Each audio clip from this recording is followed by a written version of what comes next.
Welcome to PR Done and Dunner. I'm your host, Bob Geller. And for this episode, we have a great guest. I'm thrilled to welcome an old friend, someone I've worked with over the years.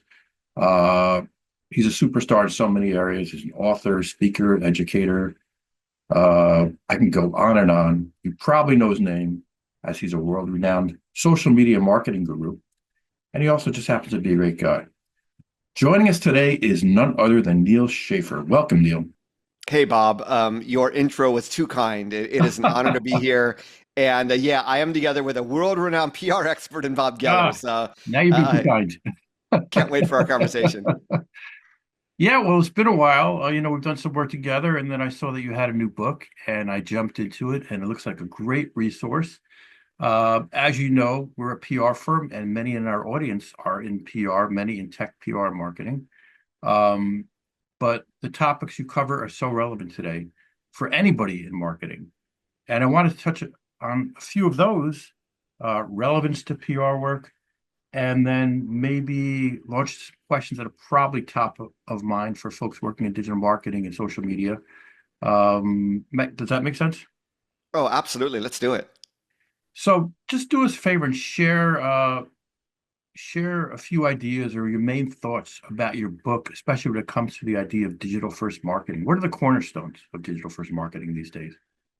Yeah, so I wrote the book. It's called Digital Threads, and I wrote it based on my experience as a fractional CMO. So much as PR agencies, PR professionals work on a retainer type of relationship long term with companies, I created the same sort of business model in marketing with my clients. So I become part of their team. It's a retainer agreement over, a course of months or even years with some clients, and really helping them wherever I could with their digital content influencer, social media marketing strategy, training, implementation, what have you.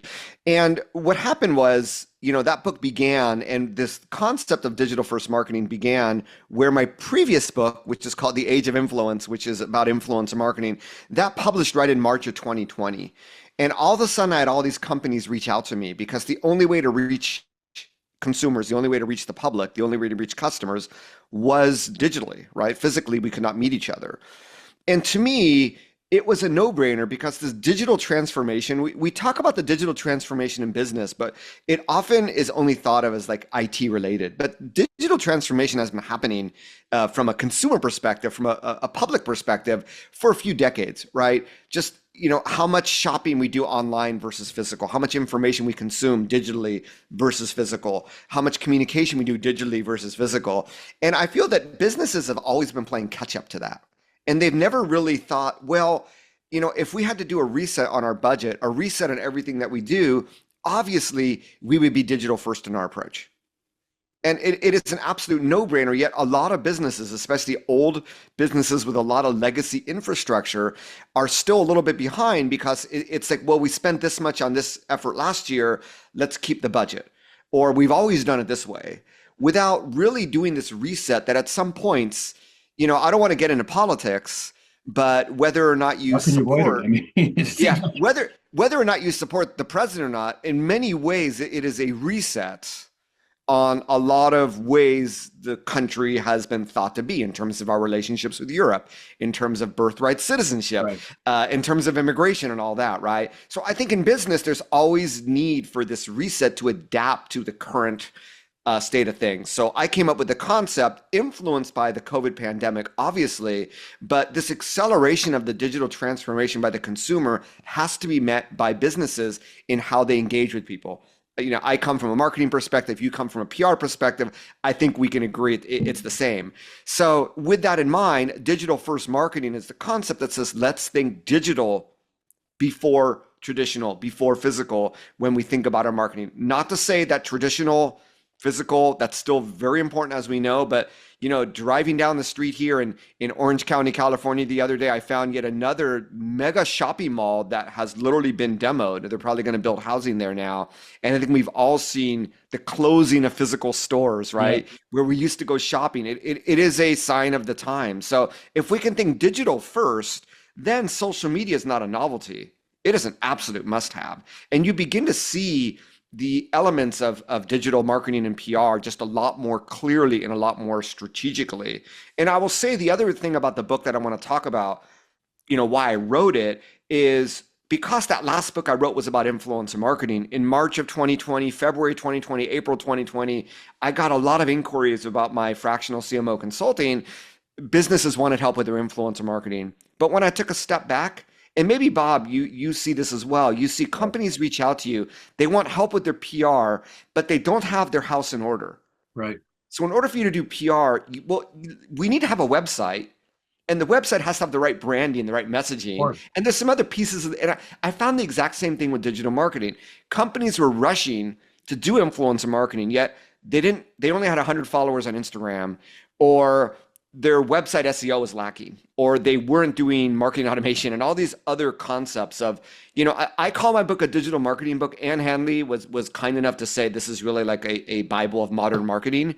And it really is in modern marketing, these are the things we should be doing that companies were just looking at the bright, shiny object. And I realized, no, if you want to meet your objective, and if we're doing objective-based marketing, objective-based business, there are other methods that are probably going to be more effective than influencer marketing. And therefore, I wanted to create a book that really, unveiled my entire framework of how I look at digital, the order of things in digital marketing. I think of like Maslow's hierarchy of needs, right? Yes, yes, yes, You yes. you start with the raw physical things, and then you move to the emotional. And I saw the same order of things in digital marketing that I didn't think anyone else was talking about. So I also brought this order. And it all comes down to what I call the SES framework. And I really, I have a B2B sales background before marketing for those that know me. And I really like to dumb it down. I found in sales, I was often dumbing down when speaking with other, speaking with clients or even with other sales professionals, of really simplifying things, and it would be more effective in doing so.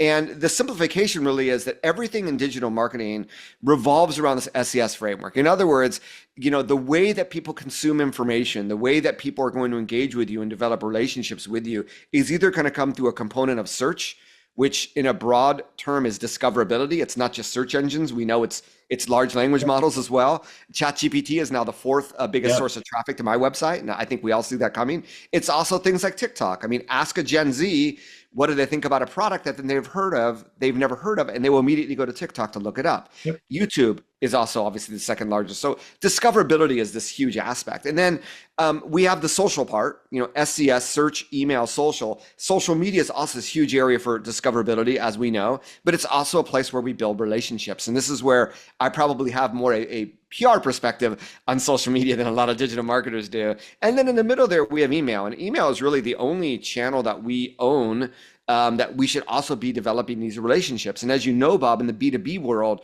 the sales cycles are very, very long. This is where we really need to nurture those relationships, because they may not find us in a search engine. They may not see our social media post, but obviously if they are subscribed willingly to our email communications and we are providing them value through those communications, we can nurture that relationship to convert them into becoming a customer. So when we look at it that way, everything we do in marketing has to fit into one of those: search, email, social. And if it doesn't, then I will ask, well, what are you doing? And I think if you look at it that way, we all need discoverability. We all need brand awareness.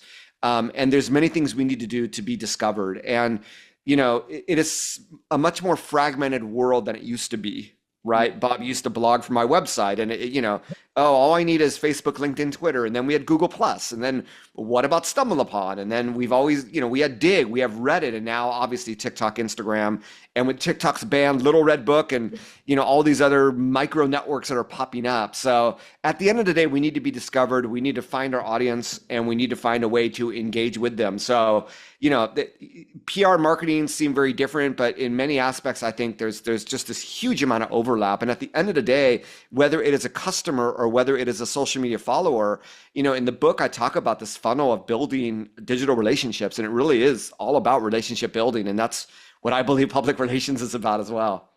Right. Part of the challenges, though, you talk about relationships, which are, of course, are important when you're engaging on social media. You don't want to be an impersonal brand. You want to have genuine conversations. You also talk about making friends with the algorithms, right? The algorithms are another important relationship. But it seems to me the challenge is the landscape is constantly changing. The algorithms are changing. What used to be SEO in Google is now Gen AI optimization, right? Uh, Indeed. so how do you, I'm just looking forward. I'd like to kind of wrap this around setting the social media agenda for 2025. What can most companies do better, do you think? Are they missing a critical component of that SES? And again, how does PR more specifically fit into that mix? I think the number one piece of advice that solves a lot of these problems is companies need to be more embedded in these channels.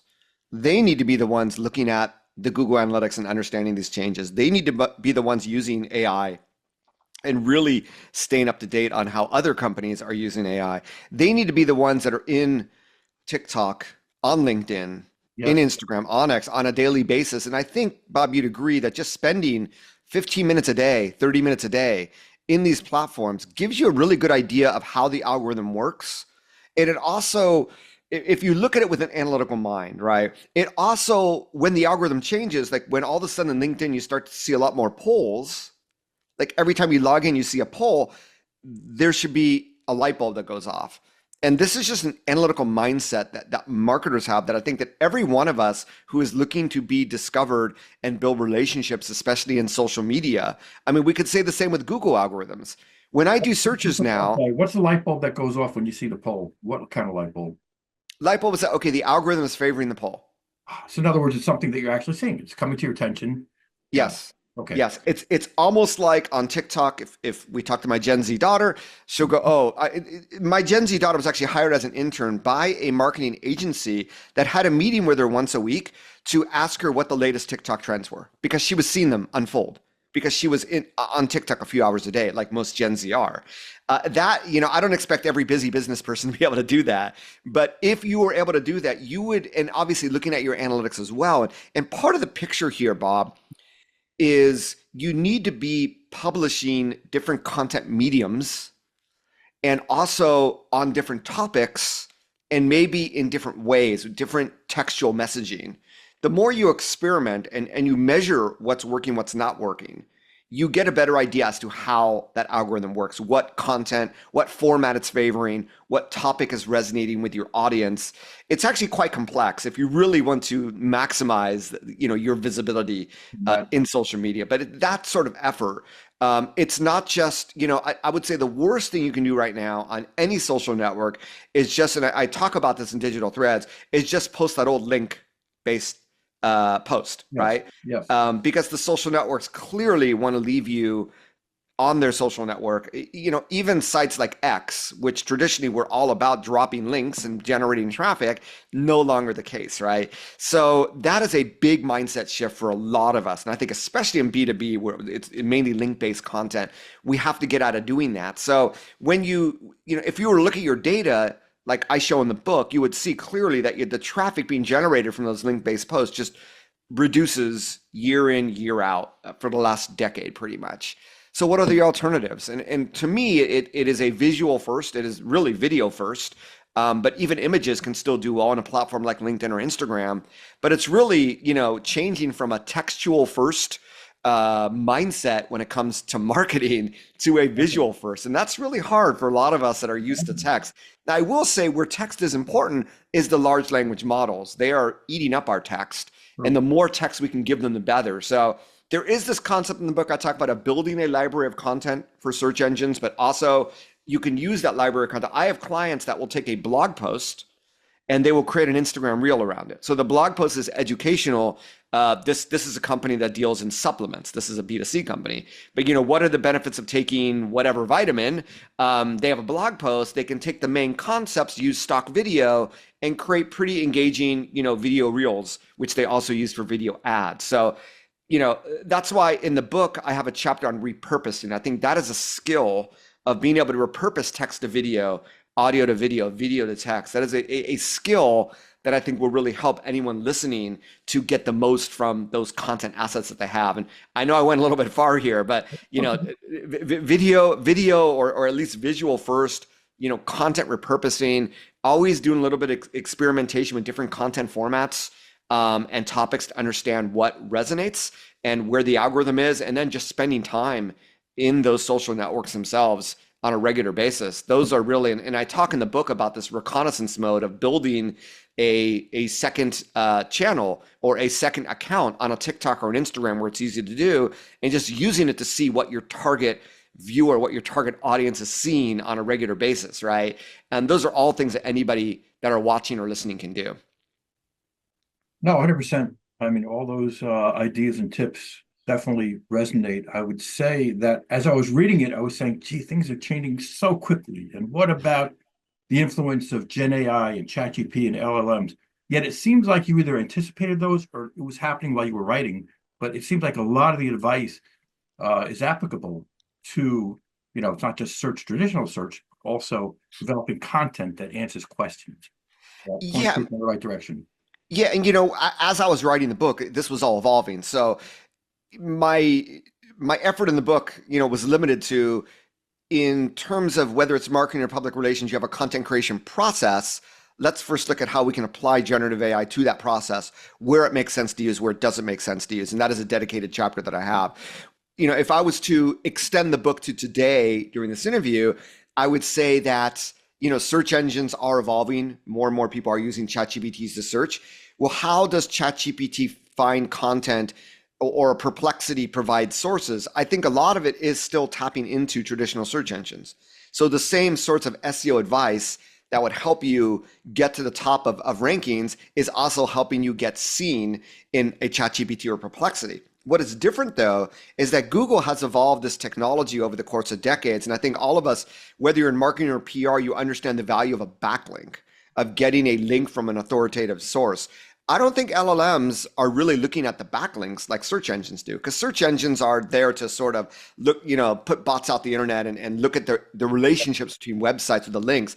LLMs are just sheerly looking for information. So this is why, interestingly enough, Bob, in the SEO world, they talk now more about the importance of digital PR.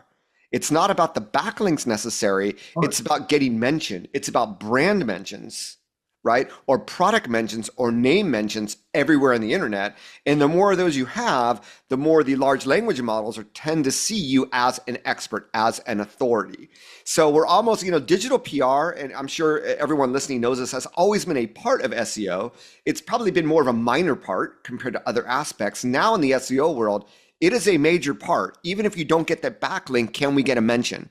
Has become something more important. So I think PR, digital PR, is more important than ever because of that. And it does bring a new aspect to the SEO game in that how do we get widespread, it's caused more companies to create podcasts. We know that YouTube transcripts seem to be favored by large language models. It provides natural conversation like this conversation right here, Bob. Podcast transcripts, large language models love those. It is a great news source of conversational data, right? That they can import, and when they import it, obviously they're bringing in our names, our titles, and all the information that we're talking about. I should mention the name of my book again is Digital Threads for the purpose of large language model. But this is what's happening, right? And I think it's really exciting from a digital PR perspective. It's not just blog, it's podcast, it's YouTube, it's everywhere.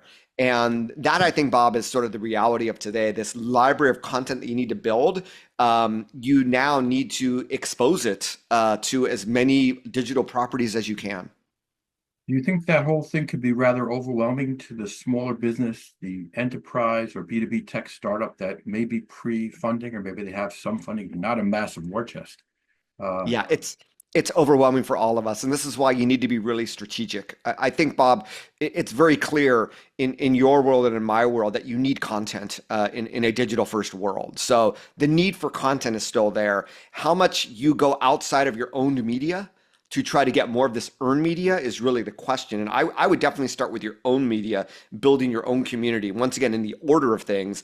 But once you have a certain base, and if you're looking to get to the next level, level up or get to the next stage, that's where I think moving on to more of the video assets like the YouTube or the audio assets, or starting to go out there and trying to become a guest on podcasts or guest blogging, that to me would be more of a, not a beginner, but more of an intermediate stage.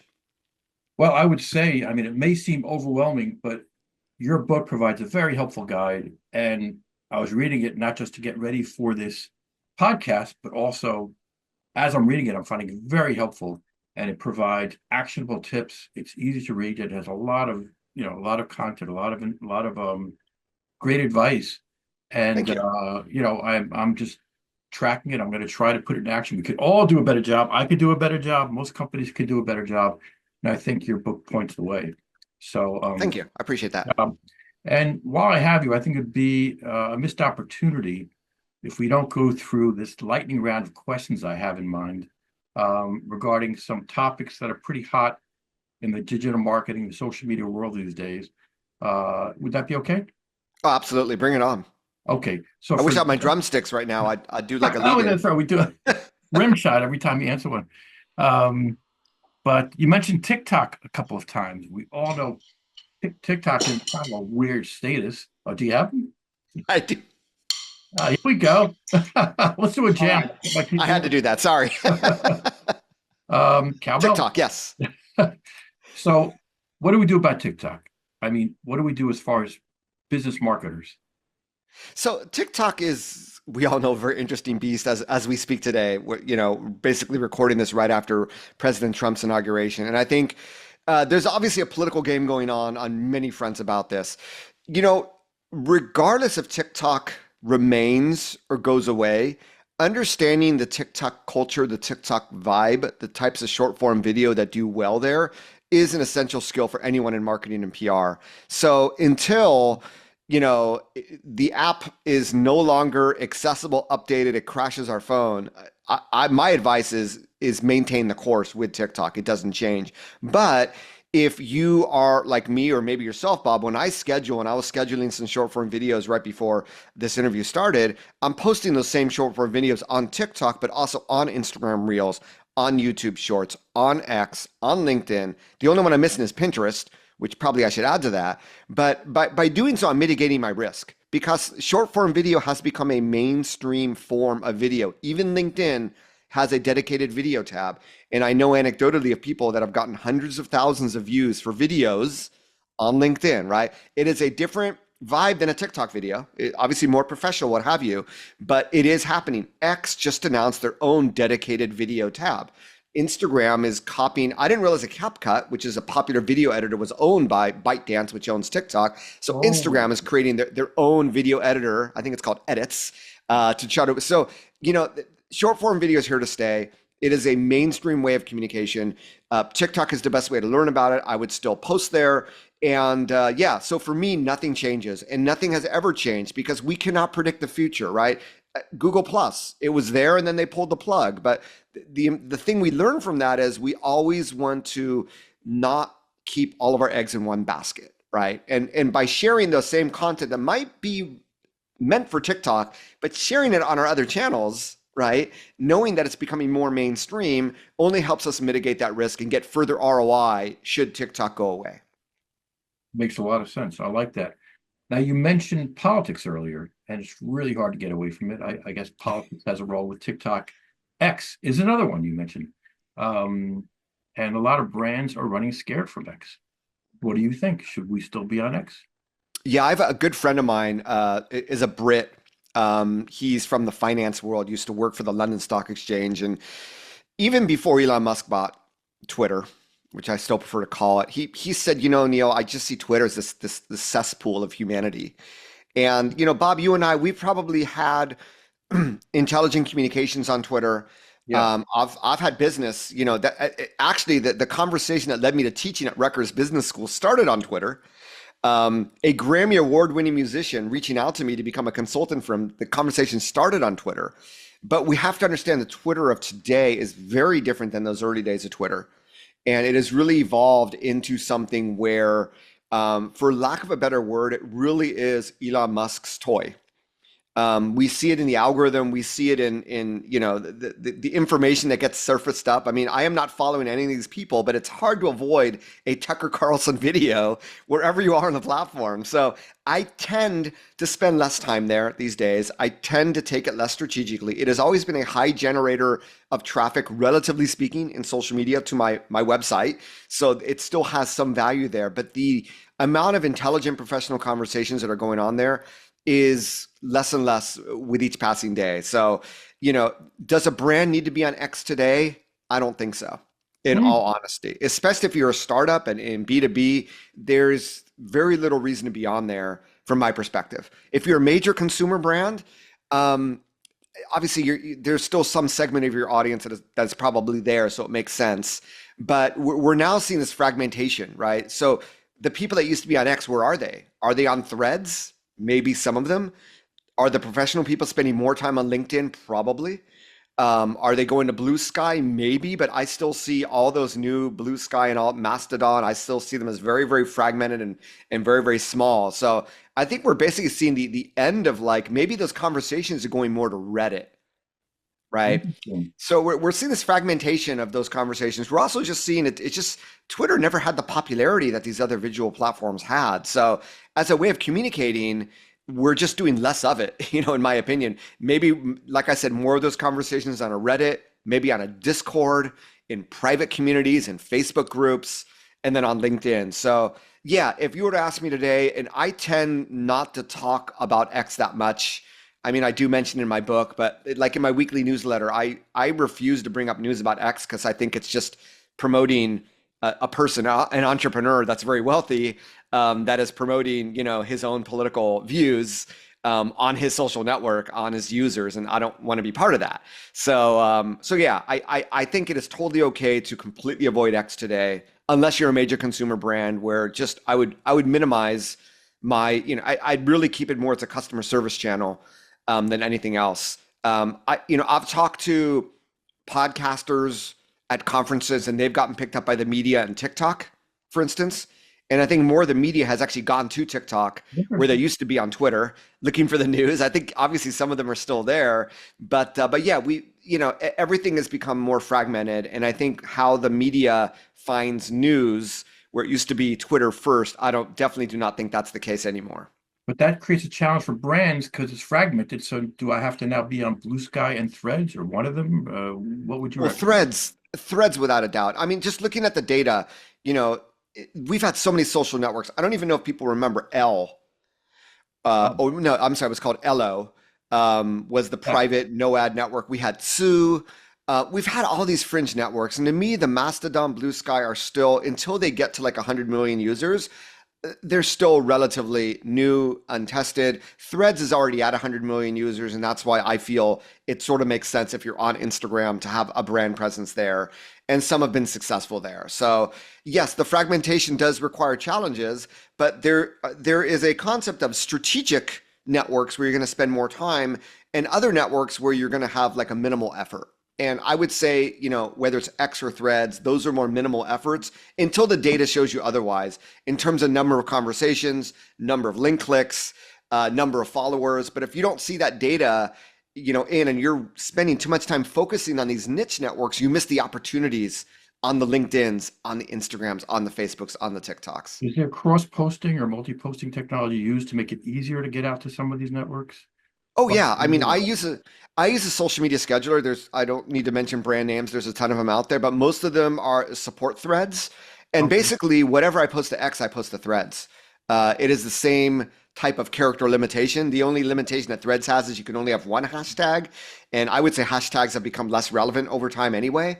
But yeah, I think you can definitely get away at the beginning, at least, until you see what has traction, with this minimal, post the same thing to X as you would to Threads.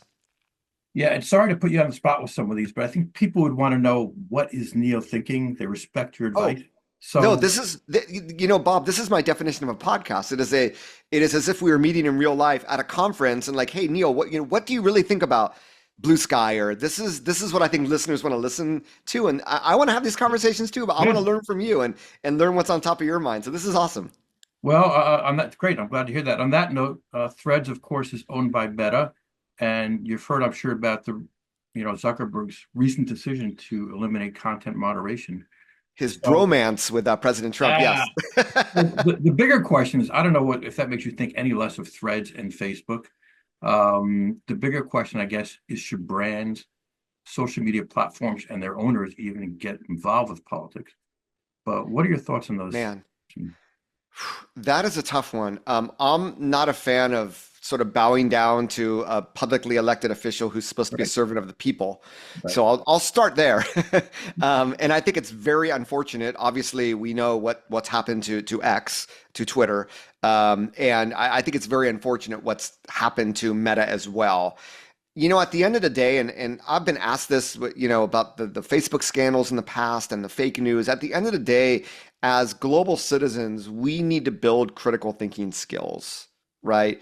When my wife brings up some random thing she saw on X, and I'll say, okay, what's the source of that information, right? We all need to have this critical thinking when we see information, especially on social media. Is this real or not? Is it authoritative or not? What is the source of this information? Unfortunately, most of us, they don't teach that in school directly. Indirectly, they might. And I think we all sort of lack that, especially older generations who are used to seeing, oh, if it's in the news, it's real. So it is a very challenging time indeed. I do think that social networks have the responsibility partially for that. I mean, Bob, you cannot go into a fire, you cannot go into a movie theater and yell fire. It is Right. against the law. And it is sort of the same thing. If I have some provocative theory that there's no, solid evidence about, and I start blouting it in social media and it can cause public harm, there should be some responsibility by the social network for that, which I think we had in place. I think we should have more regulation. I'm sure Europe is going to be at the forefront of this regulation. But yeah, it's very unfortunate. As a brand, I think you really need to see, and we've seen this in X, where you go into some like you're on like a thread in X, and then all of a sudden you see an ad that's really out of place. I think we had this with YouTube several years ago. Like, you had like a branded video, and then in the middle, midstream, there was like an advertisement for guns or all these bizarre things. So I think for brands, we don't need to get into politics, but our budgets, when we spend money on advertising in social networks, we are investing in those networks, and that is a conscious choice. And if we don't feel that our interests are being best served because our ads are being showed next to some quacky content, Yep. I think we need to pull our budgets or at least have conversations Absolutely. with the representatives at these social networks and say, hey, how do we prevent this from happening? I do not want my content to be shown in the feeds of certain people or certain types of content. And that's definitely a thing that I think that most social networks will have a conversation with you on and try to help you mitigate that risk. But either way, it is a tricky world, right? And I think that we all need to watch this closely and really see how this evolves. Is the content that we see in our feeds on a Facebook, on an Instagram, really going to change or not? It might not, right? The way that algorithms work is if we're not interested in something, we're just not going to see it. So it may just be that those people who are into conspiracy theories, what have you, they'll see more of that in their own bubble in Facebook. Most of us who aren't interested in that will not see that. So No, we need no. to see how this unfolds is really the ultimate answer. But if you're Yeah. worried, have those conversations with those Facebook ads people, the X ads people that are sending you emails, that are calling you. And yeah, I would be very honest and upfront with them and ask them how they can guarantee brand safety really. Makes a lot of sense. Last question. Should brands be using Gen AI or any kind of NAI to scale content, scale social media? And before you answer, I mean, no common objection is that it's crap content or it's hallucinating. Assuming you could train it to capture, channel your voice better, which you can these days. You actually can train these LLMs on your style, on your content. What do you think about that? I mean, 90% of companies are using generative AI as part of their content creation. Or And wow, yeah, when I say that, Grammarly, we could say is a generative AI tool, right? So point, it, point. it it's a very broad definition. I think that leveraging generative AI as a content creation assistant can help you in many ways, and it can help you find angles that you might not have thought about. I will take a video like this, Bob, a podcast interview. I will get a AI generated transcript from Otter, my choice there, and then I'll feed that transcript into ChatGPT and I'll say, hey, from this 60-minute video, please look for 3 or 5 or 10, 30 to 60-second areas where the guest is bringing up something educational that my audience that's interested in X, Y, and Z might find informational that I can then generate a short form video around. So for content repurposing, it is absolutely amazing. And yes, please suggest a title, please suggest a caption. And would I use that as is? I would not, right? So I think that for the actual like social media caption generation, that generative AI gives us a great start. And I'd rather have a start than a blank slate. But at the end of the day, what we must remember is, the most important thing about social media is how we communicate with the public, is when they see that text, the image, what do they think? So it's very dangerous, I think, no matter how well we train the LLM, to 100% rely on it for Oh that, yeah. Yeah. right? So I think we always have to have that human check. The human has to understand how others are going to engage with that text or visual. And that's really the important thing is maintaining that human balance. It's very easy to go all in on AI, and I would urge you not to do so. It is a smart assistant, a smart intern, but it is still an intern. And that's the most important thing to remember. But yes, with ideation, with repurposing, with scaling efforts, with starting with a rough draft, with a canvas that already has some color on it rather than a blank slate, anyone who has to do a lot of work and create a lot of content, that alone might just save you a lot of time without having to start from scratch. So those are the ways I think you should be looking at it. I do know most major brands are developing their own large language models. They're taking information about their company, they're putting it inside it. And I do think training it with your specific brand voice is a great start. So at least when you have a rough draft, it is, quasi speaking like you would speak Right. yourself. And I would continue to train LLMs to do so, but with the caveat that I would never take that content as is. But, using it in that way, I think is going to be a no-brainer. And in that way, this 90% of companies using generative AI, it is very much in that background. And I do think as human beings, right now, Bob, compared to a few years ago, we can probably see through AI generated content. When I go to a blog post, I can, okay, this is AI generated. I recently read a book. I'm not going to say the name of the book or the author, that I'm pretty sure was AI generated because it read like an AI generated content. There was no emotion, there was no storytelling. And these are the things we know resonate with people. Yeah. That AI is much as hard, AI was never meant to do that, right? We can try to train it to tell a story, but it's still our story, our perspective. And therefore, the more we feed into, the more of our own content that we create that we feed into it, the better results we get. So that's the other thing. It's not just content repurposing, but taking what you already have and improving it, taking your stories and your perspectives, finding other angles that you might not have covered, or finding additional information you might want to talk about. That's what it's really good at. So, it's taken a year or two for me to be able to say that, but that's my advice for everyone there. I would absolutely 100% go all in on generative AI, but Uh, just keep that human balance and understand what it's good at and where you need to provide it more input to get better results. Excellent. Well, this has been so great and helpful. We really appreciate your insight analysis. Before you run, is there anything you want to plug? Anything you're working on you want to mention in particular now, or? No, I mean, I just in September and October of 2024, I came out with Digital Threads, the small business and entrepreneur playbook for digital first marketing. I also wrote 2 books on LinkedIn more than a decade ago. So I came out with a new book on LinkedIn called Maximizing LinkedIn for Business Growth, currently only available in ebook format. But I really wanted to bring the concept of like generative AI into how we use LinkedIn, as well as just provide updated advice for a new generation of PR professionals, marketing professionals, entrepreneurs that are on LinkedIn. So yeah, those are the 2 things I'm promoting. I'm working on a number of future books. NealSchaffer.com. I also have my own podcast called Your Digital Marketing Coach with Neal Schaffer. And I would love to hear from any of you and answer any questions or thoughts you might have after listening to this. Everybody go out and get Neal's book, Digital Threads. And now that you mentioned the new LinkedIn book, I have to go get that because that sounds like a great read as well. And Neal, it's always fantastic talking with you. Thank you so much for coming on the podcast. Look forward to staying in touch, and I hope we talk soon when you're in New York. Let's get together, or when I'm out in California. Always an honor, my friend. Thank you so much.